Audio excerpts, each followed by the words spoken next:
razones y que me interesa el día de hoy, porque básicamente aquí podemos iniciar el enfoque de los defectos congénitos. Uno de los enfoques que les voy a mostrar hoy y que voy a hacer muy repetitivo es que recuerden que necesitamos tener una buena estadística y una buena epidemiología al respecto.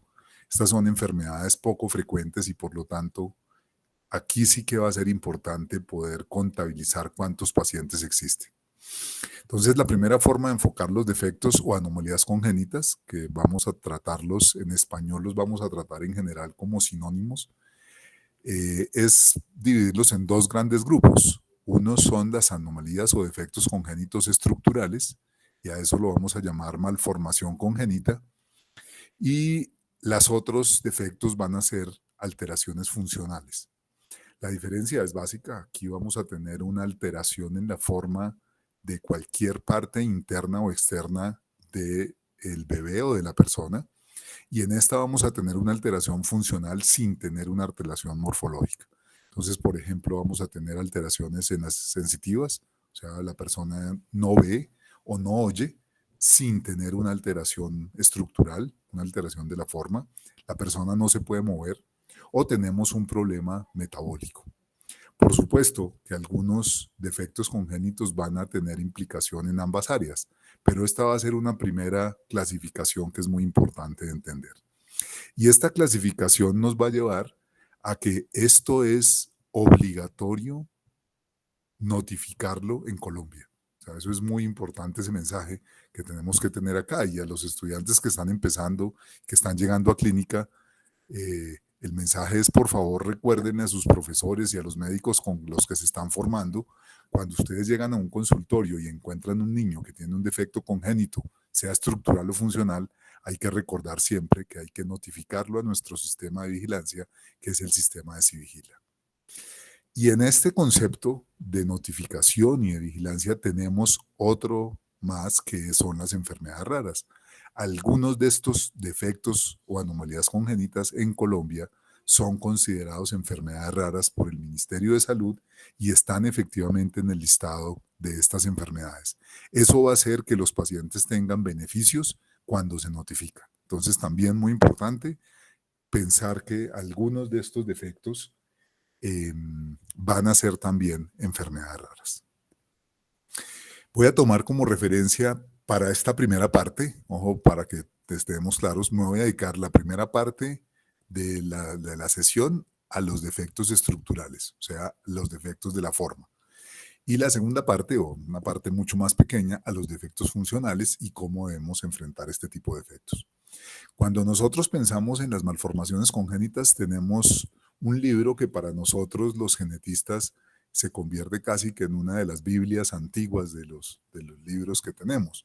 Y es el libro de Smith. Smith era un genetista que ya murió, pero empezó a hacer este libro con Kenneth Jones, y entre los dos hicieron, creo que hasta 5 ediciones, pero aparecen 2 personas más, que es una mujer, ahora Crandall, y Miguel del Campo, que es una persona muy cercana a nosotros. Él es un español que trabajaba en Barcelona, pero que ahora está trabajando con la universidad, con una universidad en los Estados Unidos, allí muy cerca de México, y es actualmente uno de los editores. Así que mucha información de la que tengo en esta sesión va a ser tomada de este libro, que fíjense ustedes, el nombre son Patrones reconocibles de malformaciones humanas. O sea que cuando uno tenga un problema en la forma de un bebé o en la forma de un paciente, pues este va a ser uno de los libros más interesantes de consultar. Yo aquí les quiero mostrar esta primera diapositiva de fotografías. Observen, acá tenemos varias personas, y quisiera ustedes allá, cada uno en su casa o en donde estén en este momento oyendo esta sesión, piensen cuántas de estas personas tienen síndrome de Down. ¿Cuántas de estas personas podrían tener el diagnóstico de síndrome de Down? De todos los que están ahí, solamente hay uno que pues tiene la camiseta, que es el que tiene el síndrome de Down, ¿no? Mantenga la calma, esto solamente es un cromosoma extra. El resto de personas son fenotipos muy parecidos al síndrome de Down. Inclusive las personas de acá, ellos, estos hermanos, Y esta niña provienen de Mongolia y era uno de los apelativos que teníamos con el síndrome de Down, en donde se les decía de manera peyorativa mongólicos, un término que pues debemos abolir de nuestro vocabulario definitivamente porque es un término que termina lesionando gravemente a estos pacientes y a sus familias. Entonces miren cómo no es tan fácil la dismorfología, porque podemos tener eh, algunos pacientes que tienen fenotipos muy parecidos a los que nosotros creemos que pueden tener un diagnóstico determinado. Así que un mensaje importante es, ojo que no todo lo que se ve es lo que parece.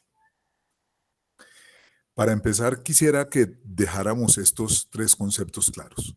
Cuando uno está viendo un paciente y uno está viendo que tiene una patología, que tiene una malformación, que tiene una alteración, es muy importante clasificarlo o enfocarlo de esta manera. ¿Esto es congénito, es genético o es hereditario? Y fíjense que los tres conceptos pueden unirse en un solo paciente, pero ahora vamos a ver ejemplos de algunos que no lo son.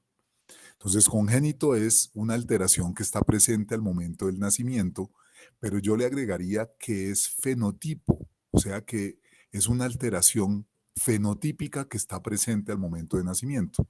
Muchos estudiantes a veces tienen la confusión con que si un paciente nace con una mutación, quiere decir que ese paciente tiene una enfermedad congénita. No, solamente si el fenotipo aparece al momento del nacimiento, es que se considera que esa característica es congénita. Claro, algunas de ellas no se detectan al nacimiento.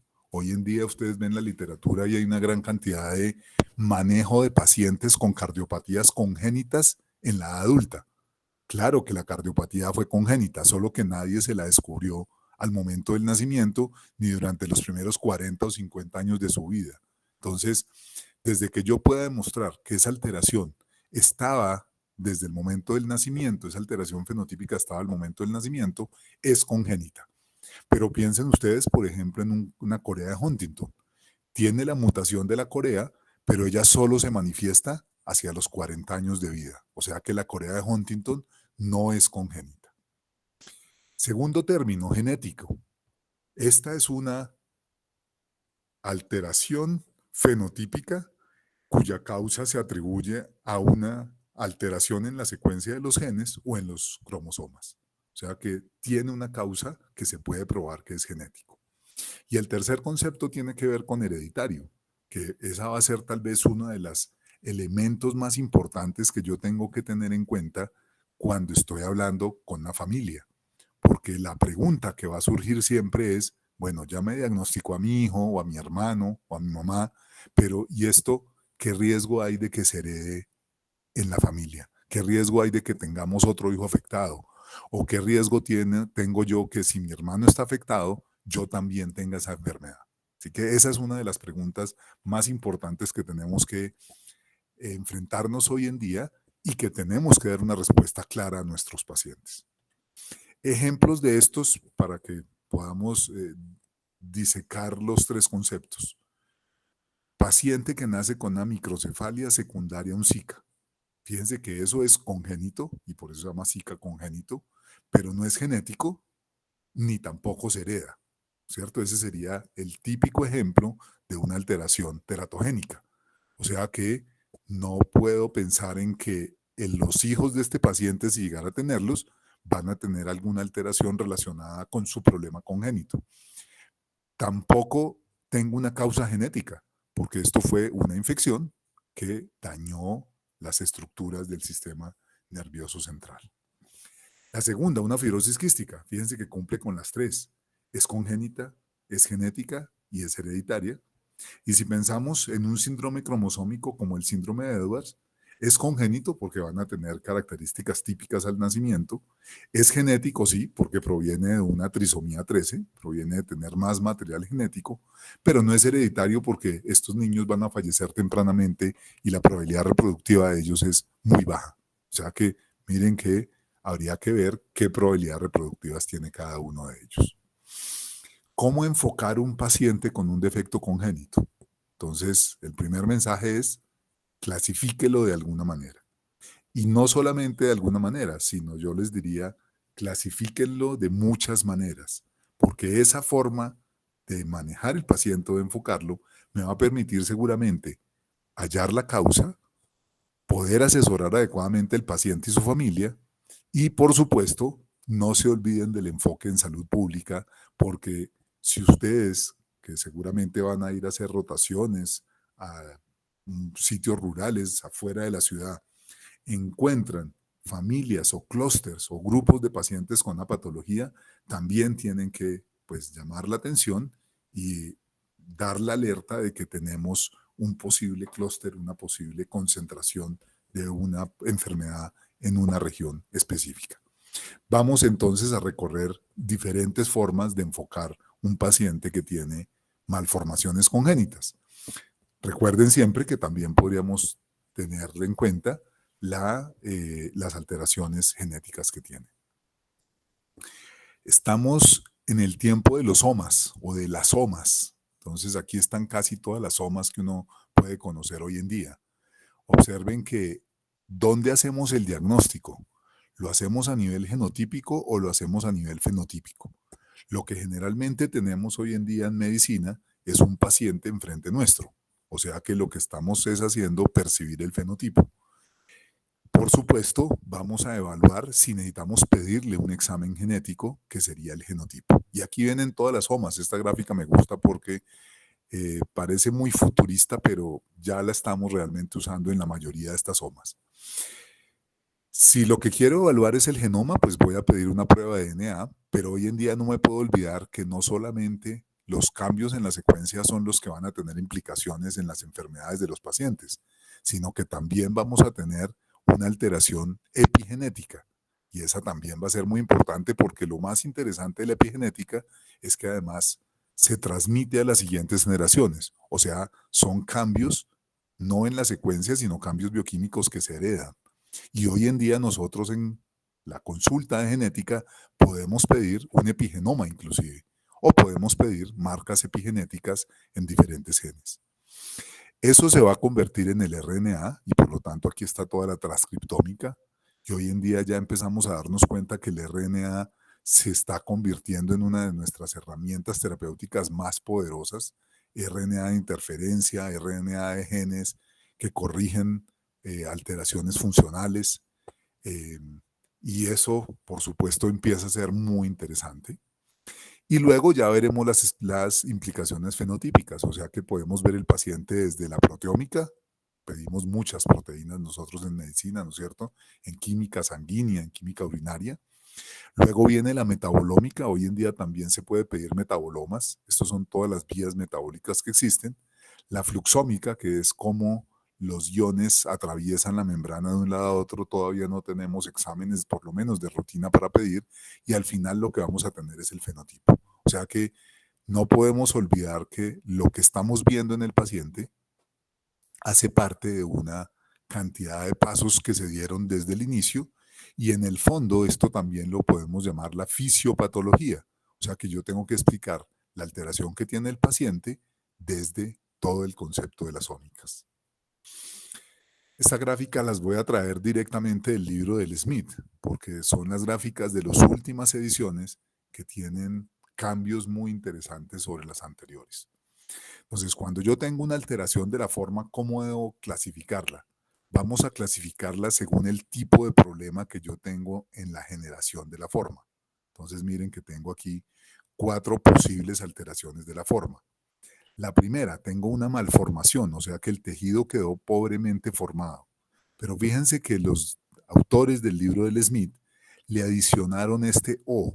Ojo, porque miren que cuando yo tengo una malformación, es posible que esa malformación me genere en cascada otras malformaciones.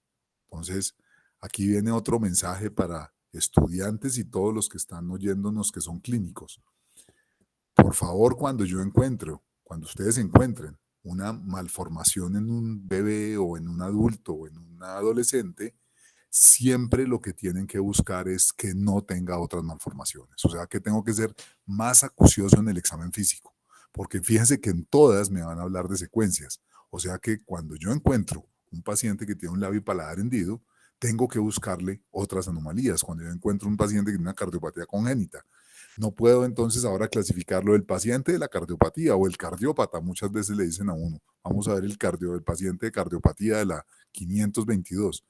Ojo con eso, porque uno de los enfoques más importantes es saber si esa malformación me produjo otras malformaciones en secuencia. También puede ser que lo que yo estoy viendo de la alteración de la forma sea por unas fuerzas inusuales que son externas.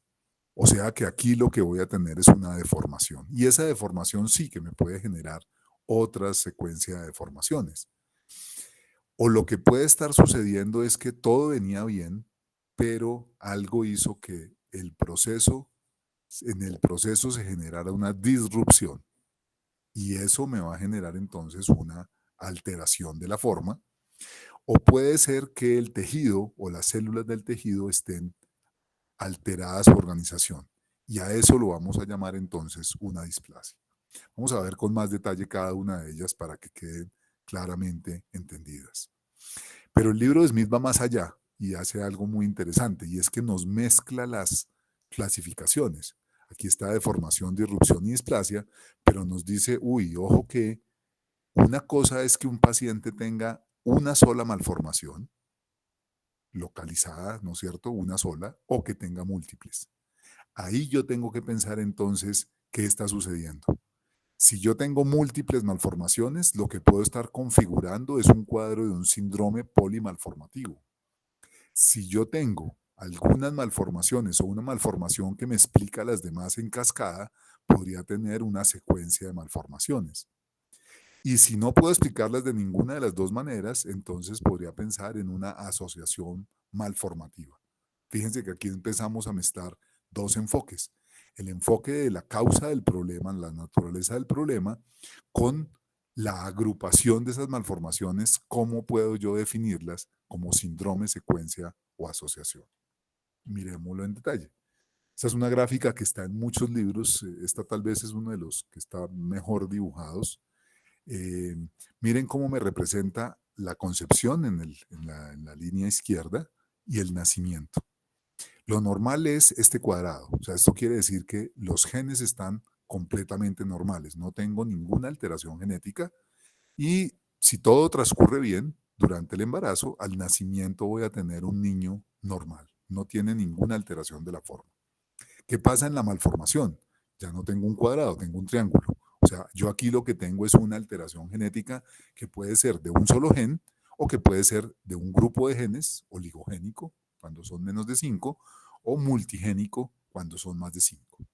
Y esa alteración en los genes de ese embrión va a llevar a que durante todo el desarrollo yo voy a tener problemas de las alteraciones de la forma y el niño va a nacer con la malformación. Fíjense entonces que yo puedo diagnosticar la malformación desde el momento de la concepción, seguramente con una ecografía prenatal. Recuerden que aquí en Colombia hacemos 2 ecografías mínimo, una entre semana 11 y 14 y la otra entre semana 18 a 24. O sea que yo en esos periodos podría diagnosticar la malformación. Y les recuerdo también, para pensar en ese enfoque epidemiológico, que si yo encuentro una malformación durante el periodo prenatal, debo notificarla al sistema de vigilancia. Pero fíjense qué pasa con la disrupción. Yo tengo un cuadrado, o sea que la genética es normal. Fíjense, no tengo alteraciones genéticas, pero hay algo que disrumpe ese desarrollo. Y entonces ese niño que venía normal, de aquí en adelante, va a tener una alteración y va a nacer con una malformación. O sea que aquí tiene que ver con los genes, sí, pero miren que los genes en el momento de la concepción eran normales. Vamos a ver ahora un ejemplo. La deformación, la genética es normal, todo viene bien, pero hay una fuerza externa que me lleva a no seguir el camino normal y esos órganos o esas partes del cuerpo van a verse deformadas y voy a encontrar un niño que tiene efectivamente una alteración de la forma. Y otra alteración que vamos a llamar displasia, fíjense que tiene una genética anormal, pero esa genética normal está en un solo tejido. La displasia tal vez que más frecuentemente conocemos es la displasia ósea. O sea que yo tengo una alteración en todas las células del tejido óseo y eso me va a llevar a que voy a ver al nacimiento unos cambios muy específicos en ese tejido únicamente. Miremos ejemplos para que nos quede más claro. Una malformación congénita. Aquí estoy tomando algunas fotos del atlas del ECLAMC. Entonces tengo una alteración y lo que veo aquí es una ambigüedad sexual. No tengo del todo claro que esto sea un niño o una niña en el fenotipo, o sea que tengo una malformación que es una ambigüedad sexual. ¿De dónde proviene? Proviene de una alteración genética. Tal vez la más frecuente que nos produce ambigüedad sexual va a ser una hiperplasia suprarrenal congénita, o sea que tengo una alteración en un gen de una enzima que va a ser finalmente una elevación de hormonas sexuales masculinas. Miren que allí, esta que estamos describiendo, es una alteración funcional, porque es una alteración metabólica, que finalmente me va a llevar a una alteración estructural, que es una malformación congénita.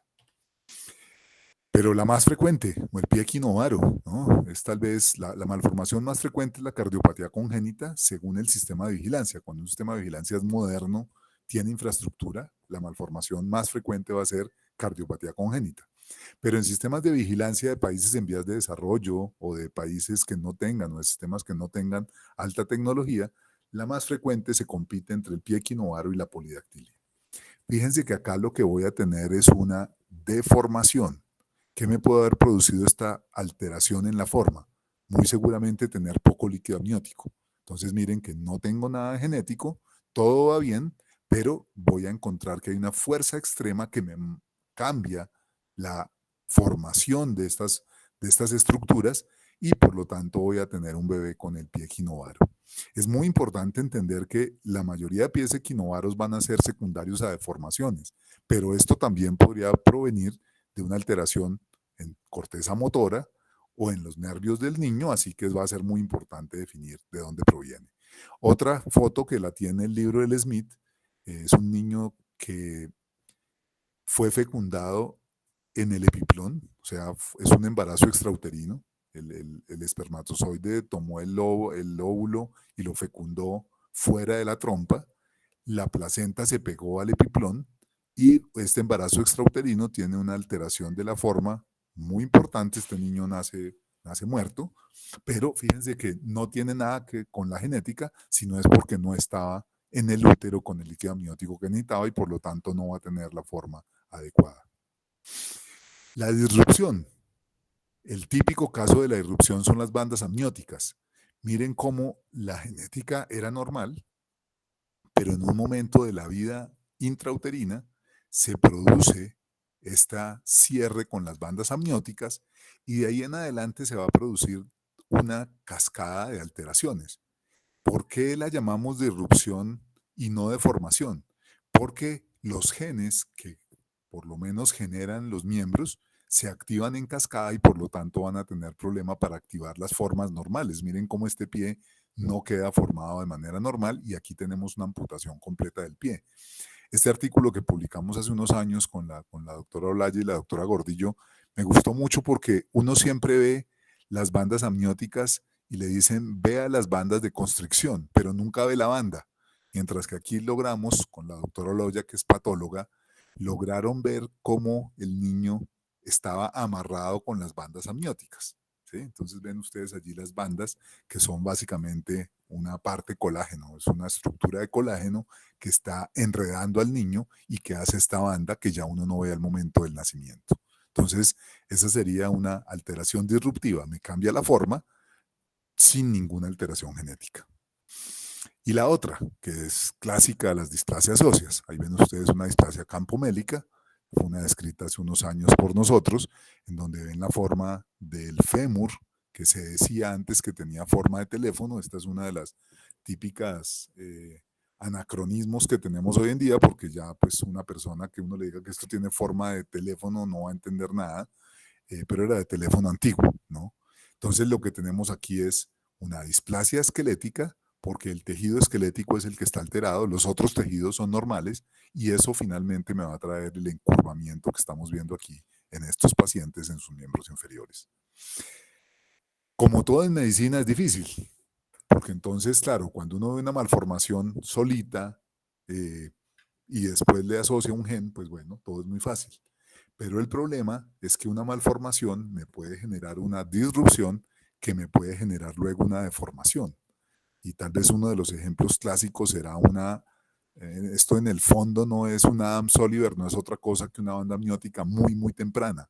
Miren, me va a generar alteraciones en cuero cabelludo, en el desarrollo cerebral, me va a tener amputaciones de dedos, hipodesarrollo de otro miembro, etcétera. O sea que miren que aquí podemos tener que una alteración genética me puede generar no solamente malformaciones, sino se pueden mezclar con disrupciones, con deformaciones y toda esta cascada que hemos venido diciendo. Entonces, mensaje, ve a un niño o un paciente, adulto, adolescente, de la edad que sea, que tiene una alteración en la forma de su cuerpo, piense cuál fue el origen. Hay una malformación que me explica todo de ahí en adelante, ¿sí? Hay una alteración que se produjo durante el embarazo, hay una alteración genética. Esto es malformación, deformación o disrupción. Porque miren que ya aquí voy a poder enfocarlo con mucha más precisión. Las deformaciones no serán heredables. La mayoría de las disrupciones tampoco van a ser heredables porque las disrupciones son generalmente teratogénicas, mientras que las malformaciones sí van a tener probabilidad de ser heredables. O sea que miren que ahí ya me cambia totalmente el enfoque que voy a tener sobre la asesoría de esa familia. ¿Sí? Eso es lo que quiero que vean con mucha claridad. Cuando tengo un niño con malformaciones, tengo, ya les decía, que ver si es una o son varias. Y eso se va a convertir luego en un reto de salud pública, porque entonces a nosotros los que trabajamos en epidemiología de los defectos congénitos, entonces lo que nos llega a nosotros son bases de datos que tienen códigos. Los códigos generalmente los vemos en CIE-10. Esos códigos son tomados del sistema de Civigila que nos están mandando, pues ustedes cuando hacen una ficha o todo el sistema de Colombia cuando hace una ficha, nos manda unos códigos. Y aquí va a ser fundamental para poder hacer una asesoría adecuada si lo que yo tengo es una malformación aislada o lo que tengo es un polimalformado, o sea, más de una malformación en un sistema diferente, o lo que tengo es un síndrome. Por supuesto que eso va a cambiar el enfoque. Entiéndanme que cuando nosotros en epidemiología estamos haciendo un análisis de la base de datos y vamos a analizar labio y paladar hendido, a mí una cosa es un labio y paladar hendido aislado y otra cosa es un labio y paladar hendido en una trisomía 13, porque claro, son de orígenes diferentes. Entonces yo no puedo sumar esos labios y paladares hendidos, porque entonces voy a estar sobreestimando la frecuencia del labio y paladar hendido, que muy probablemente no me interesa la de los sindrómicos, porque estos niños no tienen pronóstico. O sea que son dos cosas diferentes para tomar decisiones a futuro, ¿no? Eso es muy importante de verlo claro. Entonces miren, con labio y paladar hendido, tengo que dividirlo en dos grupos: labio fisurado con o sin paladar hendido o paladar hendido aislado. Y aquí lo que vamos a ver es que es no sindrómico o aislado. O sea que yo cuando veo el labio y paladar hendido, examino al niño y me encuentro que no tiene ninguna otra malformación congénita. Recuerden que en un niño con labio y paladar hendido, el examen físico eh, no es suficiente. Necesito, ojalá, poder evaluar muy bien el corazón, ojalá con un ecocardiograma, para saber si además va a tener una alteración cardíaca. Entonces, tengo primero que decretarlo como aislado y ahí ya tendré un enfoque sobre él. O es un polimalformado, o sea, tengo un labio y paladar hendido, pero además tengo una cardiopatía. Tengo un labio y paladar hendido, pero además tengo una anomalía renal. Eso es otra cosa. O lo que tengo es un síndrome. Y cuando veo síndromes, cuando uno busca en la base de datos del OMIM, vamos a ver 300 síndromes que tienen labio y paladar hendido. Aquí pongo solo tres. El Van der Wood, que tiene estas pits en los labios inferiores que son típicos. El problema es que desaparecen a medida que va pasando el tiempo. ¿Sí? O sea que fíjense que el labio y paladar hendido entonces voy a poderlo tener aislado con otras malformaciones que vamos a llamar polimalformado, o lo voy a tener dentro de estos posibles 300 síndromes que existen que tienen también hendiduras faciales. Ya que es muy importante. Miren, este de acá es una hernia umbilical en un síndrome de George. O sea que lo que tengo aquí es una lesión de 22q11. Fíjense entonces que ahí voy a tener ya sindrómicos. Entonces, otra manera de clasificarlo. Y fíjense que aquí cuando es sindrómico, ahora la asesoría a este paciente de la familia va a ser muy diferente que cuando lo que tengo es simplemente un labio y paladar hendido aislado. Forma de clasificar las malformaciones, anomalías mayores o anomalías menores. Entonces acá lo que voy a tener es, eh, afecta gravemente la vida y va a requerir tratamiento. Y en las menores, pues voy a tener unos rasgos atípicos que no tienen repercusión médica o estética, generalmente no requieren tratamiento. Estas anomalías menores son muy frecuentes. Si uno se pone a buscar muy bien en uno mismo, puede encontrarse por lo menos una, máximo ojalá dos, y por lo tanto no son susceptibles o los sistemas de vigilancia de anomalías congénitas muchas veces no lo van a tener en cuenta. Aquí vuelvo a mi gráfica inicial. Entonces, acá lo que vamos a ver es que tengo un defecto, anomalía estructural, y una de las maneras de clasificarlo son defectos mayores o menores. O sea que nuestro sistema de vigilancia solamente eh, es capaz o nos dicen que debemos analizar solamente anomalías mayores. Tenemos que tener en cuenta que las menores, eh, no se tienen en cuenta para el sistema, a no ser, miren acá este cuadrito, para Colombia, que haya 3 o más defectos menores. Ahí tengo que buscar de manera acuciosa una malformación mayor. O sea que es muy importante que tengan en cuenta eso, fíjense. O también que si yo encuentro un defecto mayor en un paciente, voy a vigilarlo, voy a notificarlo, pero si tiene un defecto menor, también lo puedo notificar después del defecto mayor. O sea que en Colombia notificamos defectos menores solamente cuando están acompañados de uno mayor o cuando son más de 3, porque habría que buscar de manera exhaustiva una malformación mayor. Anomalías mayores. Aquí tengo 2 ejemplos. Un ejemplo de tal vez una de las pocas epidemias que se han publicado en el mundo. Después de la talidomida, es muy difícil encontrar en la literatura una epidemia de malformaciones. Esta fue una que se describió aquí en Colombia, en Cali, en el año pues 2008 nacieron estos niños y se encontraron 4 niños que tenían sirenomelia y fue demostrado, digamos, de manera estadística que efectivamente esos 4 niños que nacieron en un periodo de tiempo muy corto, de casi 3 meses únicamente, pues eran una epidemia. Desafortunadamente no encontramos la causa. Y aquí ven ustedes otra anomalía mayor, ¿no? Esta es una del doctor Juan Carlos Prieto que está en el atlas del ECLAM, y eh, lo que vemos es, por supuesto, una holoprosencefalia muy severa en la trisomía 13, en donde lo que tengo es básicamente una ciclopía con una falta de la mandíbula. Evidentemente, estos son anomalías mayores. Y anomalías menores, aquí tengo un ejemplo de una actriz de Hollywood que tiene una anomalía menor. Es difícil que la vean porque generalmente están mirando hacia otras partes de Megan Fox, pero lo que tiene es una braquidactilia y un pulgar ancho, ¿no? Entonces, pues no tiene, digamos que ninguna repercusión básicamente en la salud de esta persona, pero pues hay que buscarlas. Y como ya les decía, 3 anomalías menores, pues tengo que pensar en la anomalía mayor. Miremos otra forma de clasificarlos. Entonces ya vimos antes que para epidemiología nos interesa mucho aislado, polimalformado y síndrome.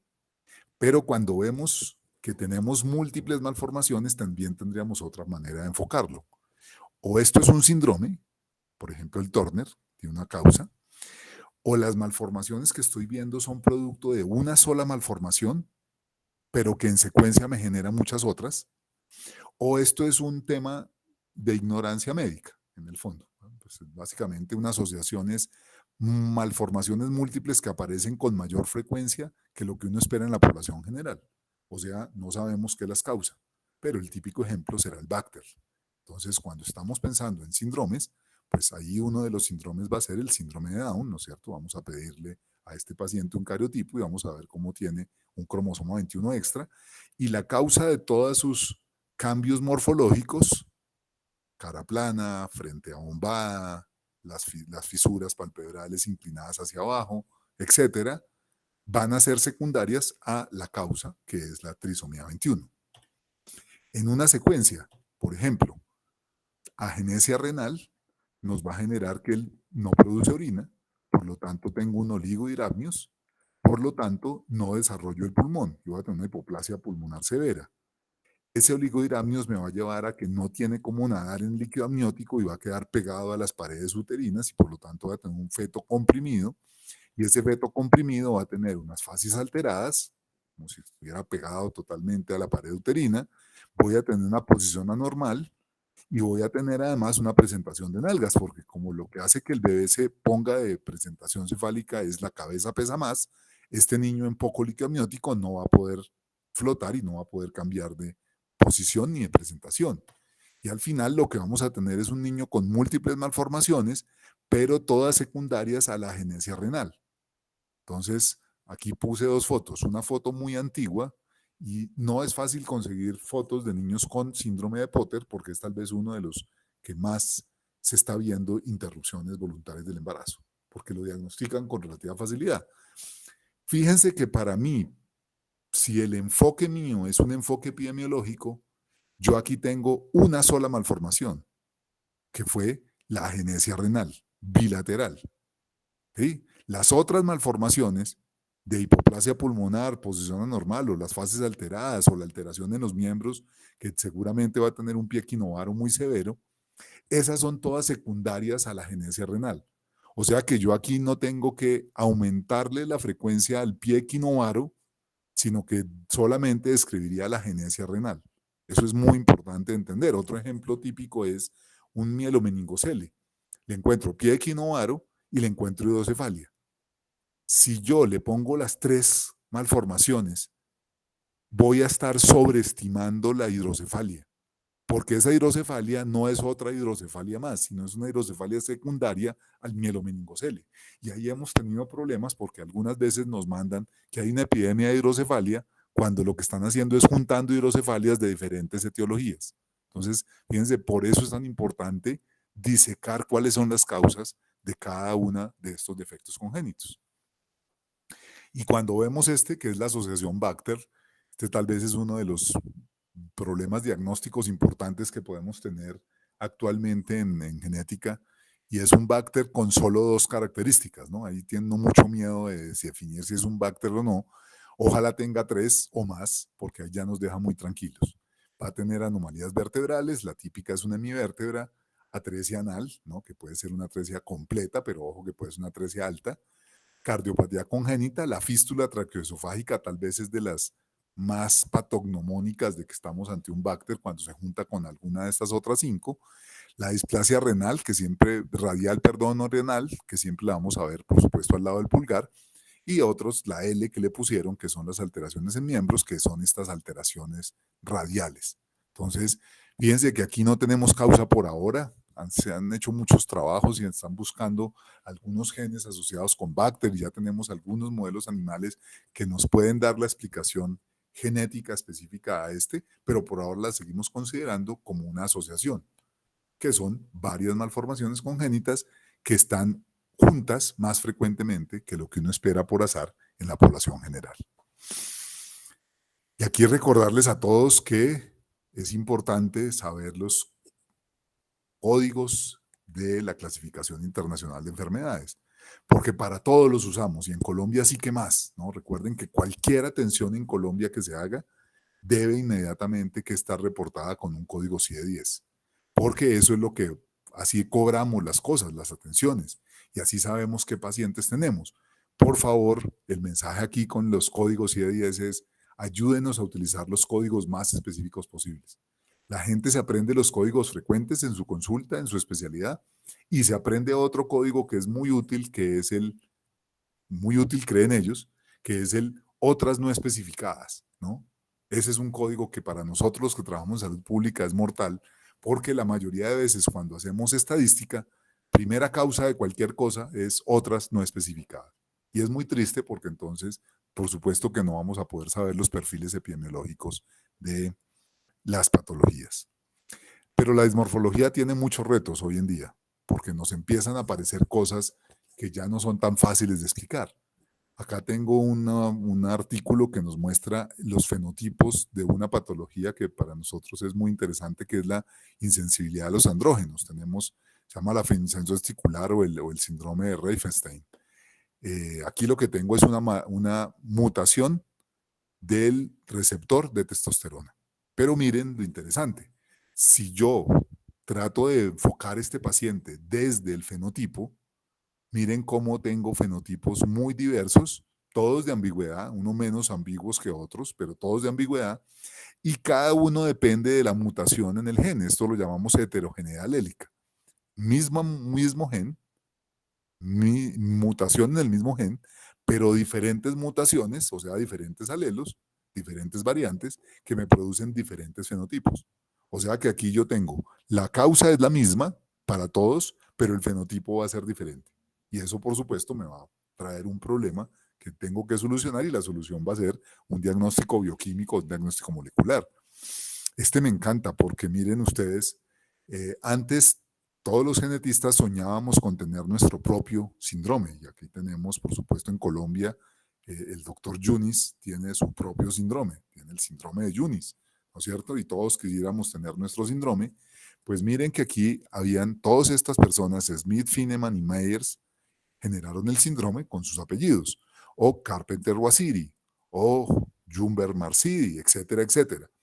Pues cuando se siguieron estudiando estos pacientes, se encontró que lo que tenían todos esos pacientes era una mutación en un gen específico, que me genera retardo mental, hipotonía y unas fasias especiales, que es el síndrome producido por el gen mutaciones en el gen MRXHF1. O sea que miren que fenotipos que antes teníamos como síndromes completamente diferentes, cuando aparece el diagnóstico molecular o aparecen las explicaciones fisiopatológicas, son el mismo síndrome y ya hoy en día los síndromes no los describimos con los apellidos de los autores que los describieron, sino por lo menos, que eso es bueno para los estudiantes de medicina, que no se aprendan epónimos, sino que lo describimos con más o menos un resumen de los más importantes alteraciones. Entonces miren que todos estos Carpenter, Chudil, Jumber, Holmes, pues ya se les acabó su nombre y ya lo manejamos es como retardo mental, hipotonía y fases alteradas, ¿no? Otro problema, heterogeneidad de locus. Misma enfermedad, pero la producen dos genes diferentes. Acá tengo uno que es mucho más funcional que morfológico, la diabetes insípida. Diabetes insípida causada por la mutación de ABPR2, diabetes insípida causada por una mutación de una aquaporina. Ambos tienen diabetes insípida. O sea que cuando yo le hago los exámenes, pues voy a encontrar lo mismo, pero cuando le hago el molecular me encuentro que la causa es diferente. Y ahí vamos a ver, por ejemplo, también las alteraciones como los huesos de cristal. Una alteración que está en las 3 hebras del colágeno, pero que me produce el mismo fenotipo, pero generado por diferentes genes. O sea que fíjense que los fenotipos van a ser difíciles de definir. Miren este ejemplo de este árbol genealógico. Una familia que tiene 3 hijos y el padre tiene un labio y paladar hendido. El hijo mayor tiene un labio y paladar hendido y las otras 3, la esposa y las 2 hijas, se consideran sanas. Por lo tanto, cuando yo abordo este caso, voy a darles, según este árbol genealógico, les voy a dar un riesgo de recurrencia determinado para este caso. O sea que voy a incluir 2, el papá y el hijo. Pero ¿qué pasa si les hacemos una ecografía del orbicular de los labios a estos pacientes? Este es un trabajo que hace el grupo de Iowa de Mari Maracita, que trabaja en labio y paladar hendido hace muchos años. Pues miren lo que encuentran.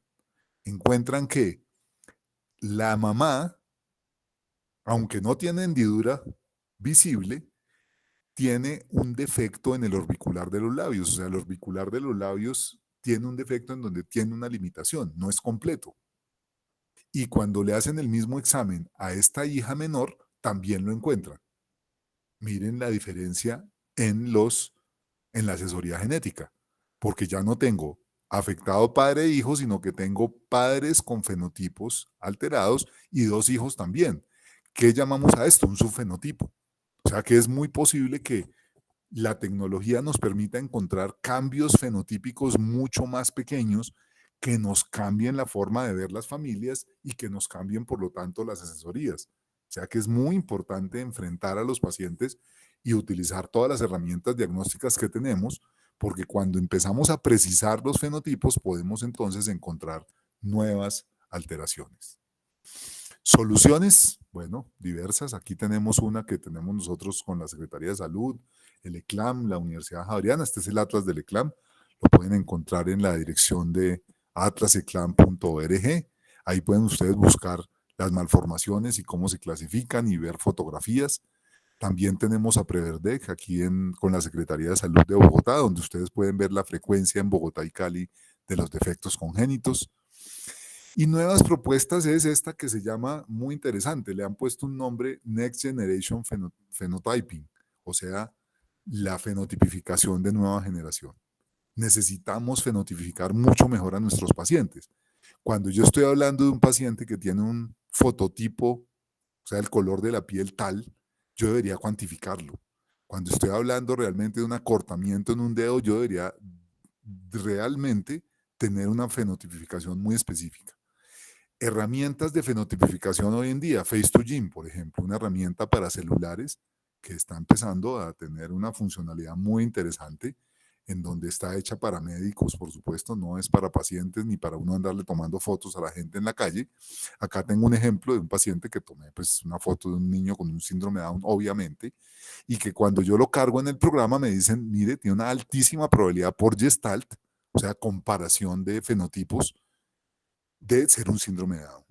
Pero también podría ser un síndrome de valproato fetal, media la probabilidad, y podría ser lejanamente un Setret-Johnson y un Angelman. Esto no es para utilizarlo de manera de diagnóstico.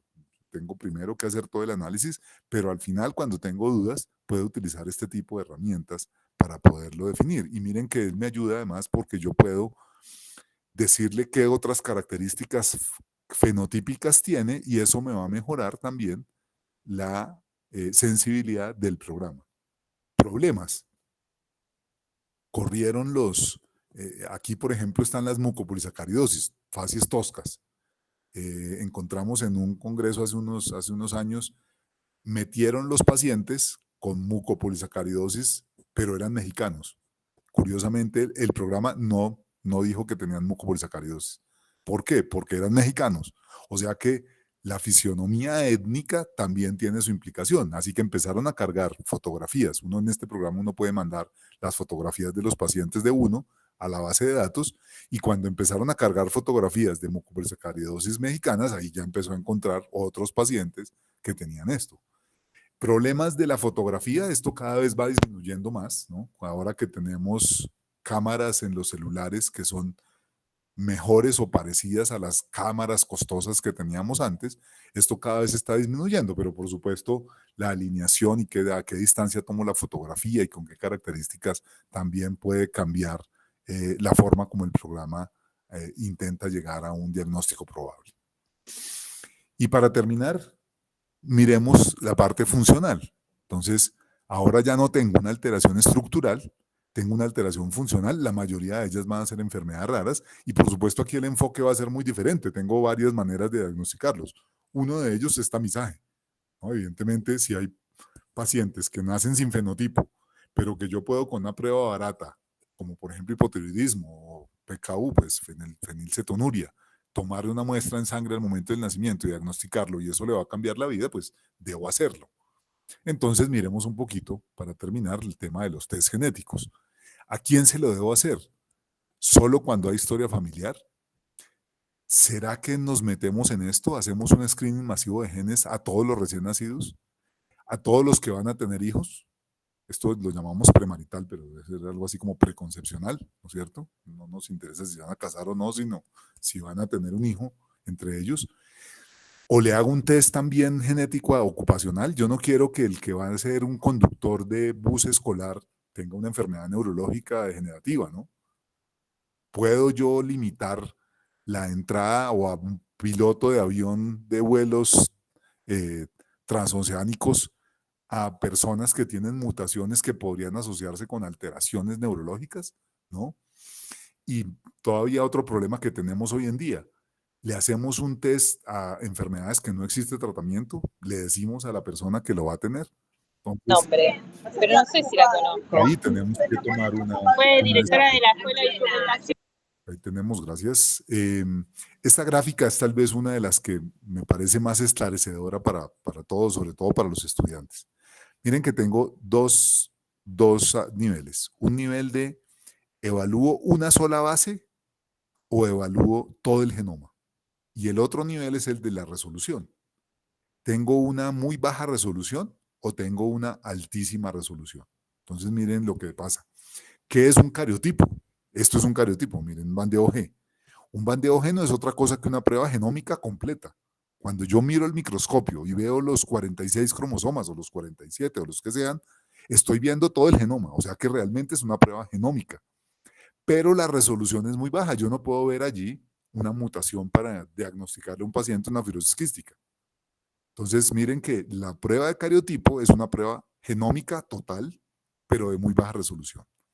¿Qué puede mejorar esto? El FISH. Bueno, el FISH empieza a ser una prueba entre molecular y citogenética, porque yo con el FISH puedo hacerle un cariotipo metafásico o podría hacerlo interfásico, y lo que lanzo es una sonda con una sonda, con un registro fluorescente.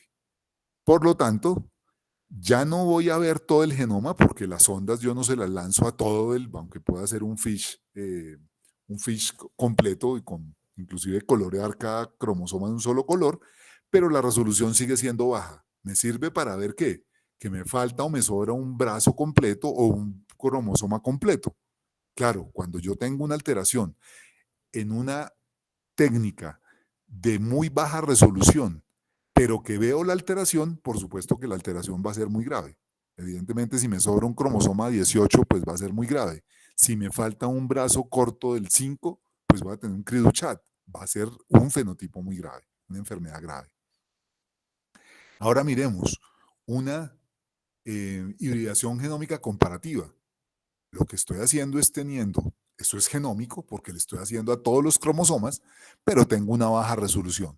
Me permite ver de lesiones pequeñas, microdelesiones o microduplicaciones, y es interesante porque muchas veces cuando yo tengo un paciente que no tiene un fenotipo muy claro, le voy a pedir una hibridación genómica comparativa.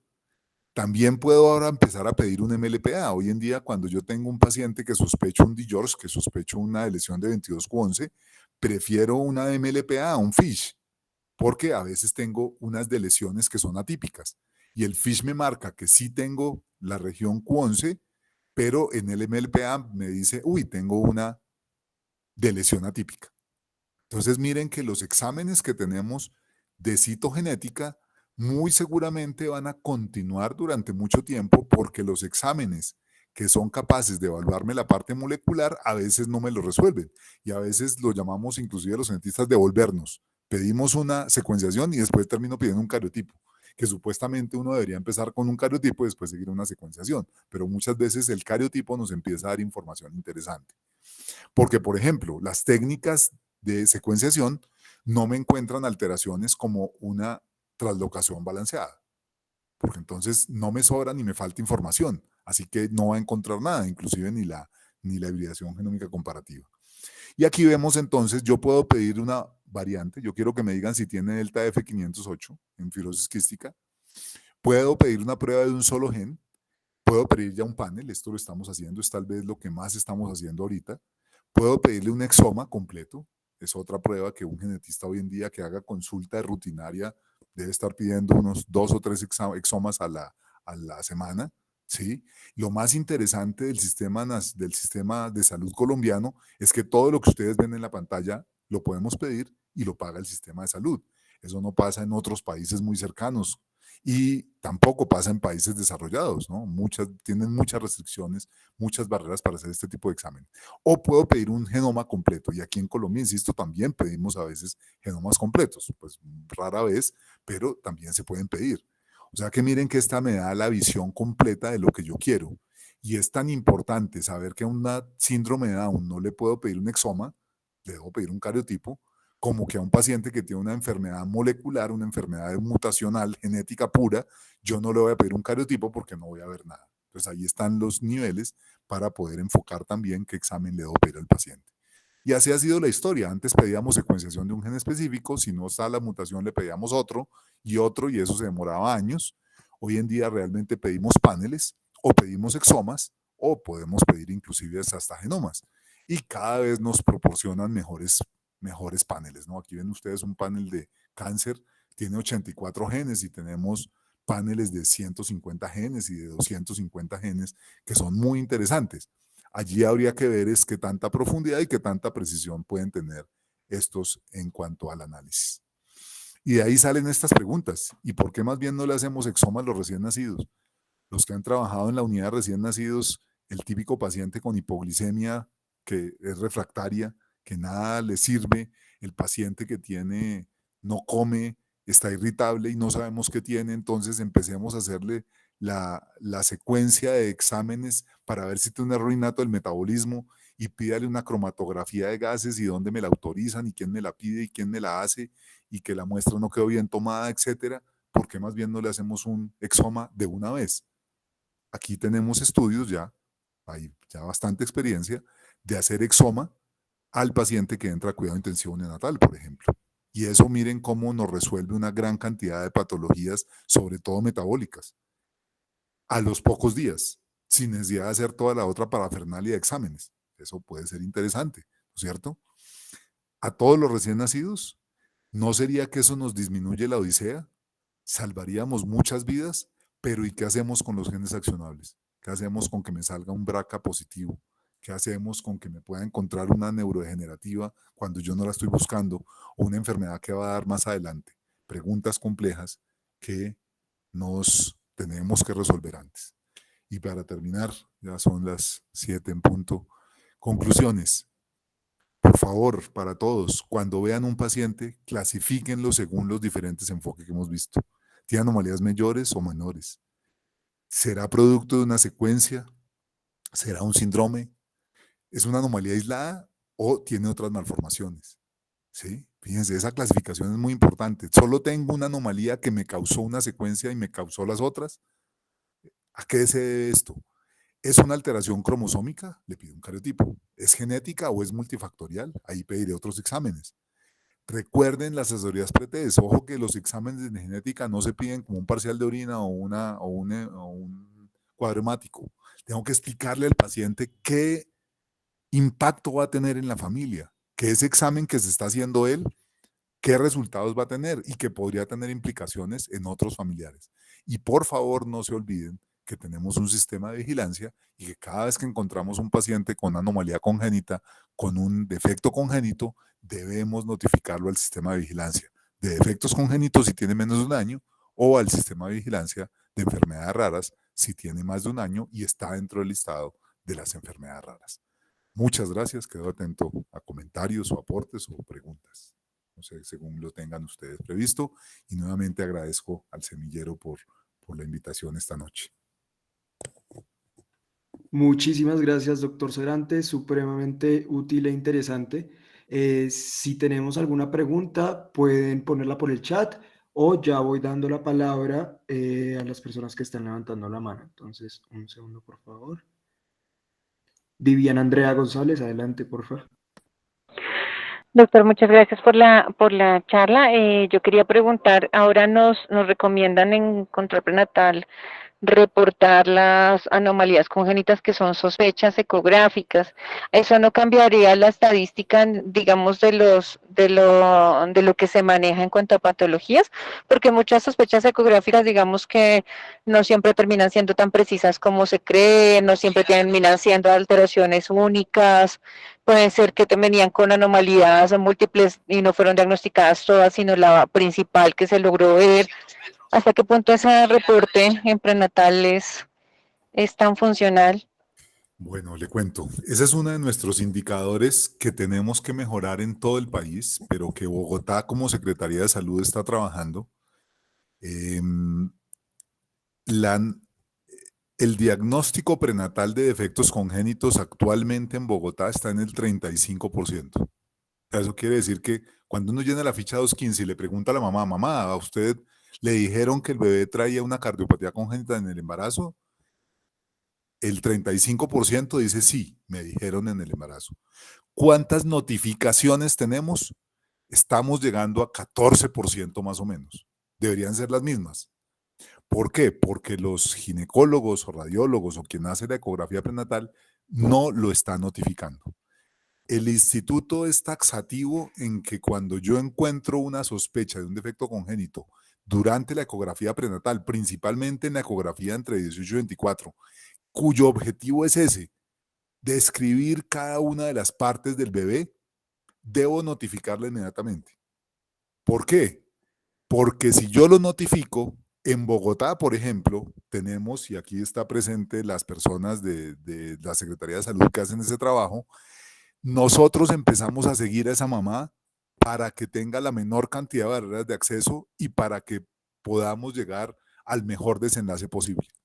Entonces, fíjese que cuando yo diagnostico una sospecha de anomalía congénita, después voy a tener que hacer seguramente un examen confirmatorio o una ecografía de mayor resolución, o le puedo pedir un líquido amniótico y la mamá podrá tomar decisiones de continuar con su embarazo o interrumpirlo, por ejemplo. Esa es una de las opciones que hay hoy en día. O sea que miren cómo cambia la perspectiva de la familia y la frecuencia de anomalías al nacer. También va a ser muy importante porque debemos saber en dónde va a nacer ese bebé. Un bebé que tenga una anomalía mayor debe nacer en un hospital de alta complejidad. O sea que nos cambia también el manejo médico.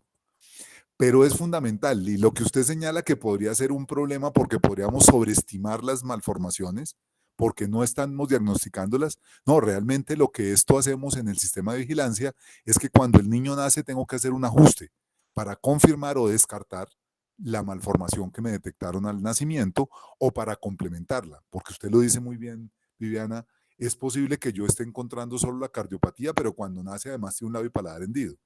Pero desde el momento prenatal yo ya empecé a evaluarlo y empecé a hacerle un seguimiento estrecho y lo mando a una junta de malformaciones y lo mando a un grupo interdisciplinario. O sea que es muy importante poder detectarlos durante el periodo prenatal y no solo detectarlos, sino notificarlos para que el sistema pueda ser sensible a eso.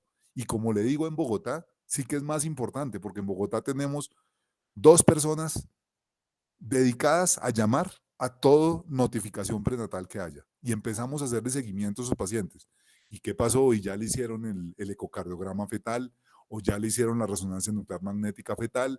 ¿Cómo va? ¿Usted qué quiere? ¿Quiere interrumpir el embarazo? ¿No lo quiere? ¿Quiere manejarlo? ¿Dónde van a hacer ese bebé? Etcétera, etcétera. O sea que el diagnóstico prenatal y la notificación prenatal es fundamental y ese es uno de los mensajes que queremos dejarles hoy porque ahí tenemos muchas limitaciones y muchas veces lo que encontramos son las preguntas que usted me hacía que parece ser una disculpa para no hacer la notificación. Yo entiendo que hacer notificaciones no es lo más amable que tiene la medicina. A la gente le gusta más hacer cirugías cardiovasculares o hacer procedimientos.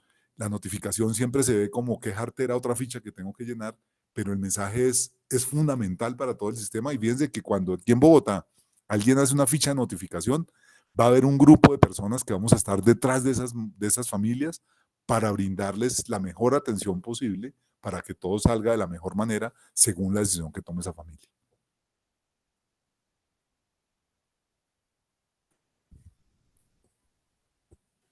Listo, muchas gracias. ¿Tenemos alguna otra pregunta?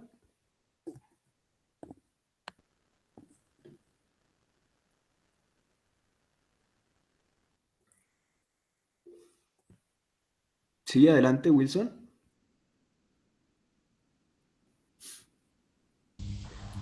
Doctor Ignacio, buenas noches. Muchas gracias por la charla.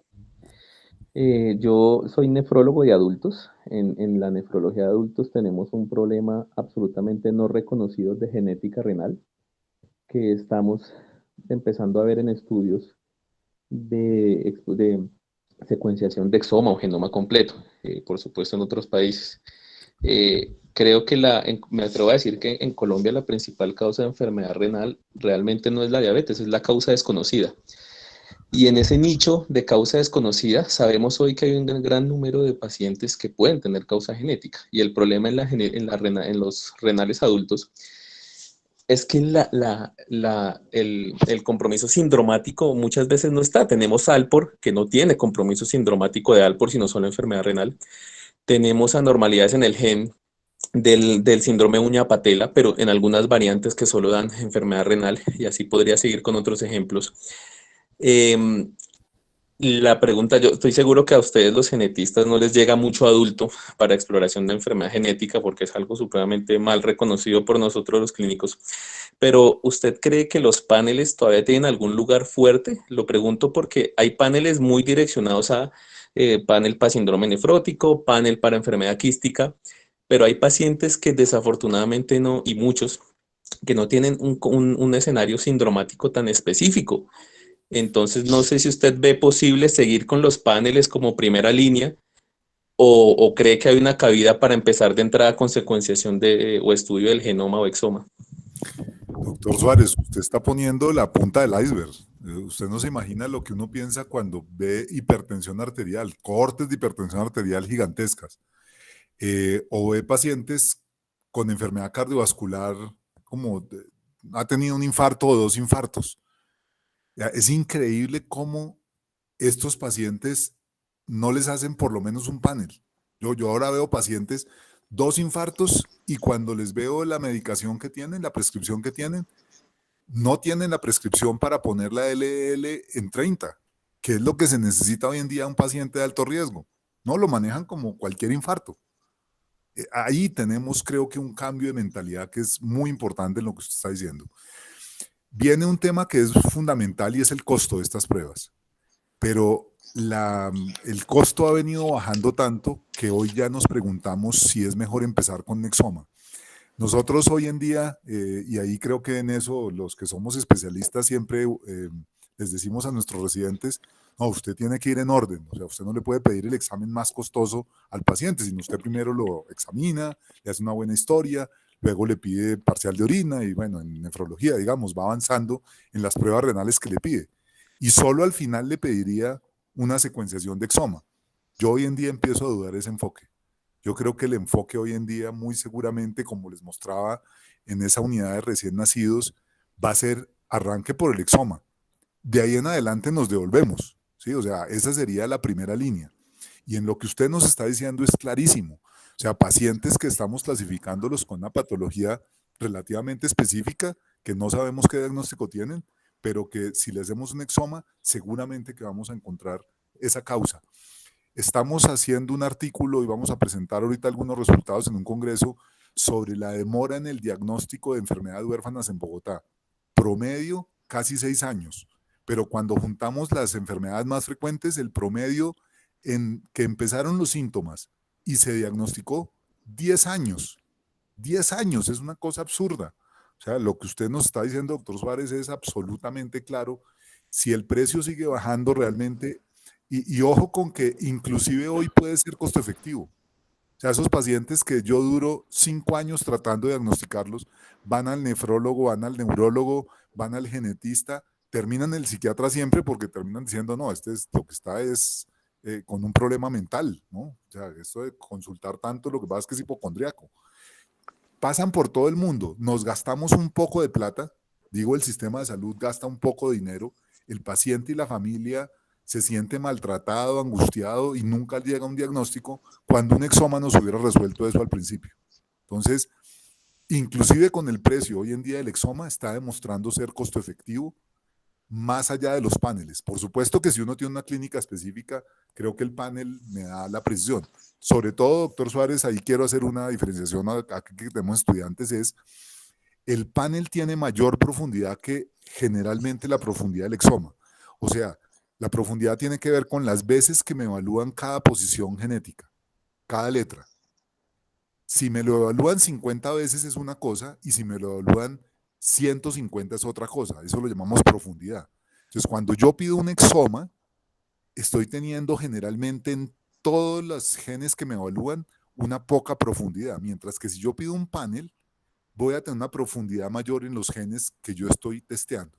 Pero eso también está cambiando. Ahora me están ofreciendo exomas con alta profundidad en casi todas las posiciones. O exomas dirigidos, en donde yo digo, ojo, tengo un problema renal, hágame el exoma completo pero ese grupo, ese laboratorio puede hacer un énfasis mayor en los genes asociados con alteraciones renales. También sería otra manera de enfocar el problema. Pero si yo estoy viendo hacia el futuro, esto va a ser seguramente dirigido a exoma, con altas profundidades, y va a ser el examen de primera línea, porque es que nos gastamos mucho dinero haciendo lo contrario cuando esto me lo puede resolver. Y yo cada vez que veo casos clínicos aquí en genética, me impresiono más. O sea, después de todo el cuento que echa el residente, al final le pedimos un exoma y ahí encontramos la variante que explicaba todo el caso. ¿Y por qué no hicimos eso 5 años antes? Que le hubiéramos ahorrado una cantidad de dinero al sistema de salud y de sufrimiento al paciente, de la familia. Creo que eso viene cambiando y es uno de los paradigmas en medicina que ha hecho cambiar la genética, y creo que ustedes ya lo están empezando a percibir y les va a ser muy útil en el futuro. Listo, tenemos una última pregunta de Gina Valencia.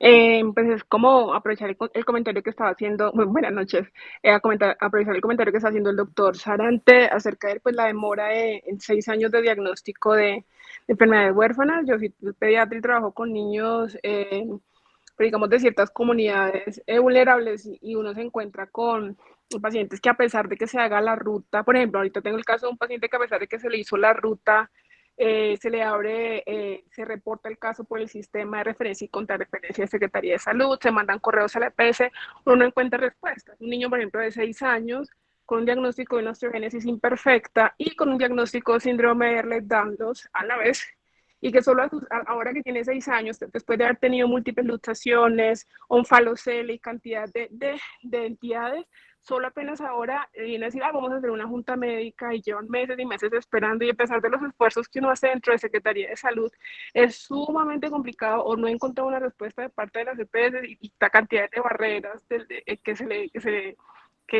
con las que se encuentra la familia.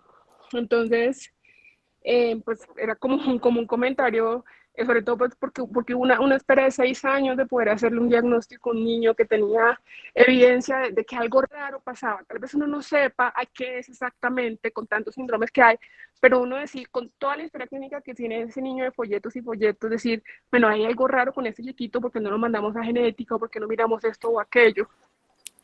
Y pues eso genera, sí, un sobrecosto y una frustración grandísima pues entre los padres, un sobrecosto y una carga para el sistema, y una desconfianza en el sistema de salud, pues porque ¿qué puede pensar una mamá que ha lidiado tantos años con consultas médicos y especialistas, y hasta el momento, recién ahorita, tiene un diagnóstico, y cuando lo tiene no hay una solución, no se le da una opción a la mamá, decirle, esto es lo que tiene su hijo, vamos a hacer este plan?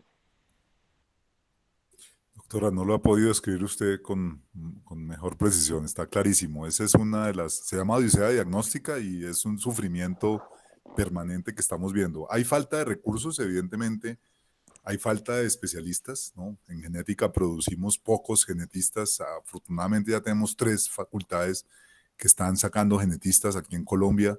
Nos hacen falta, así como nos hacen falta otros especialistas y subespecialistas en diferentes ramas de la salud. Pero usted lo dice claramente, o sea, cuando uno analiza los casos, por ahorrarse una platica al principio, termina el sistema gastándose gigantescas cantidades de dinero, cuando una consulta con un genetista y un exoma o un panel hubiera podido resolver el caso de manera fácil, ¿no? Claro. Entonces, ojalá. El reporte de todas maneras es importante, o sea, si logramos hacer el diagnóstico, al notificarlo es fundamental para que ese paciente tenga ventajas, pero claro que hay una diferencia muy grande entre los pacientes que están en la periferia respecto al de las ciudades. Y en las ciudades demorado, cuando uno piensa en el medio rural, sí que es todavía peor, ¿no? Terrible, sí. Ok, gracias, Doc. Bueno, con gusto. Bueno, muchísimas gracias otra vez al doctor Sarante.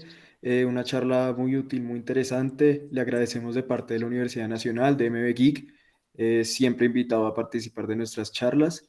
Y bueno, aprovecho este espacio también para invitarlos una vez más a que se unan a nuestro grupo. Tienen toda la información en el chat de Meet. Nos pueden seguir en Instagram, nos pueden seguir en LinkedIn y unirse a nuestro chat de WhatsApp. Si no usan redes sociales, pueden rellenar el link de asistencia que estoy enviando en este momento. ponen su correo y les vamos a estar enviando toda la información los lunes por correo electrónico. Pues ya estamos terminando nuestro primer ciclo, que terminará la próxima semana con una charla de la coordinadora médica de la Unidad de Medicina Genómica y Genética de la Clínica en Banaco de Cali, la doctora Diana Ramírez. Va a hacer una charla de estudios clínicos para el análisis de variantes de número de copias. Y pues más adelante tendremos otros ciclos. En noviembre vamos a estar hablando de inmunoterapia en cáncer, bases genéticas y moleculares. Entonces están muy invitados y muchas gracias otra vez al doctor Sarante. A ustedes y felicitaciones por la iniciativa. Muchas gracias por la invitación. Buenas noches. Buenas noches.